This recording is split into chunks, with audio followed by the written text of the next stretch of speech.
લીમડાને આવી ગયો તાવ, લીમડાના દાદા કહે કઈ કઈ થાક્યો જાવ હજી ફાસ્ટ ફૂડ ખાવ. જીન્સને ટી શર્ટ વાળી માંજરી બિલાડી કહે આપણને દૂધ નહીં ફાવે, પીઝા ને બર્ગરની આખી આ પેઢીને રોટલો ને શાક ક્યાંથી ભાવે. વર્ષોથી બોટલમાં કેદ થઈ સડતા પીણા ને પીવો ને પાવ, જાવ હજી ફાસ્ટ ફૂડ ખાવ.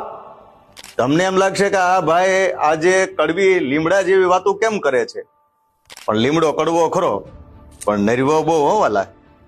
આ એટલા માટે કહી રહ્યો છું કે અત્યારે ચૈત્ર મહિનો ચાલી રહ્યો છે અને લીમડાના રસનું પાન કરવાથી આખું વર્ષ નિરોગી રહી શકાય છે. આટલી મહત્તા લીમડાના રસમાં છે. કફ અને પિત્તનું શમન કરે છે, એટલે ચૈત્ર મહિનામાં ખાસ કરીને લીમડો પીવાનું વર્ણન છે.